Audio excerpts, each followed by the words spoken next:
Salut à toutes et à tous, voici une nouvelle vidéo sur une destination dans l'océan Indien auquel on ne pense pas forcément pour le surf. On file dans le golfe du Bengale, flashback sur le Bangladesh.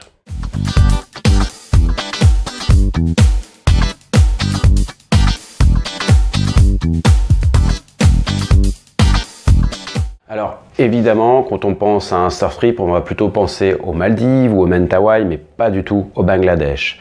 Lorsque Stuart Butler, le baroudeur et journaliste britannique, me propose une expédition dans ce pays, je me dis, même si on pense que c'est un endroit avec de petites vagues, de l'eau marron et de la pollution, il faut aller voir pour le savoir.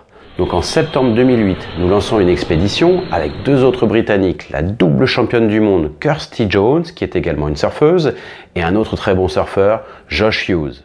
Le Bangladesh se situe donc dans l'océan Indien, plus précisément dans le nord-est, c'est-à-dire le golfe du Bengale, c'est le delta du Gange, et le pays est pris en sandwich entre ce géant qui s'appelle l'Inde et la Birmanie. Il y a plusieurs centaines de kilomètres de côte, c'est un pays qui fait environ 145 000 km², c'est-à-dire la superficie de la Grèce, mais pour plus de 160 millions d'habitants, donc avec une très forte densité de population.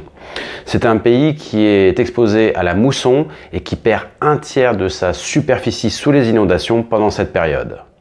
Alors pour ce qui est des conditions de surf, on peut se demander d'où provient la houle. Elle se crée au niveau de l'Antarctique, dans le sud de l'océan Indien. Elle remonte vers le nord. Elles vont toucher l'Afrique du Sud, Madagascar, les Mascareignes, l'ouest de l'Australie et bien sûr l'Indonésie. Mais cette houle va perdre de la puissance et de la taille lorsqu'elle va rentrer dans le golfe du Bengale. Mais voilà, il s'avère que la Birmanie et le Bangladesh arrivent quand même à capter cette houle. Une aventure au Bangladesh, ça commence presque toujours par Dhaka, la capitale, une mégalopole avec des millions et des millions et des millions d'habitants. Imaginez une zone extrêmement polluée avec des embouteillages interminables et tentaculaires, des rickshaws et des tuk-tuk partout. Faites très attention aux bus qui sont délabrés, mais ce sont les rois de la route. Même si cette ville est complètement chaotique, elle reste quand même assez intrigante, intéressante et inoubliable. Mais direction la côte, une autre très grande ville, Chittagong. Et de là démarrent des centaines de kilomètres de côte jusqu'à Cox's Bazar. Quel drôle de nom effectivement pour cette ville balnéaire qui porte assez bien son nom aussi, c'est un vrai bazar, mais kitsch. Nous faisons connaissance avec les surfeurs locaux et notamment Jafar Alam. Il est le premier surfeur du Bangladesh. Son histoire est très intéressante. Alors qu'il est très jeune, sur la plage habituellement, il se balade et nous sommes dans les années 90 et il rencontre un surfeur pour la première fois de sa vie, un surfeur australien qui va lui vendre une planche, 20 $. 20 $, c'est une fortune pour Jafar, mais il arrive à emprunter cette somme auprès de sa famille, faisant croire que c'est pour l'école. Malheureusement, le surfeur australien s'en va sans lui donner de cours, sans lui expliquer et sans lui laisser de leash ni de wax. Pendant des années et des années, Jafar va utiliser cette planche un peu comme un bodyboard. Jusqu'au jour où, dans une boutique où il se fait couper les cheveux, non loin de chez lui, il voit à la télévision une réclame, une publicité pour du savon, je crois, où apparaît un surfeur debout sur une vague. Il essaye donc de se mettre debout, mais c'est toujours très difficile sans wax et sans leash. Peu de temps après, il rencontre pour la deuxième fois de nouveau des surfeurs, un groupe qui s'appelle Surfing the Nations.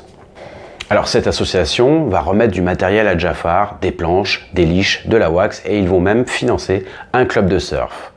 Nous les rencontrons sur place car ils viennent presque tous les ans et là je fais un petit peu la grimace lorsque je comprends qu'il s'agit d'une association religieuse qui cherche à christianiser les plus jeunes à travers le surf. Alors c'est un comble quand on sait que les missionnaires chrétiens, à l'époque, ont fait disparaître le surf à Hawaï et en Polynésie car cela se pratiquait nu et ça ne plaisait pas aux missionnaires et aux colons.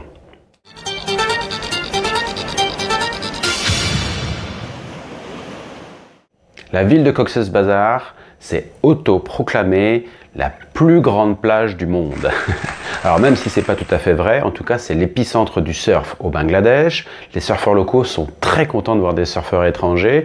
C'est un beach break qui est plutôt fun. Alors évidemment c'est pas la Gravière ni Puerto Escondido, mais des beach breaks à manœuvre, l'eau est chaude et on a des vagues presque toute l'année. C'est assez agréable à surfer.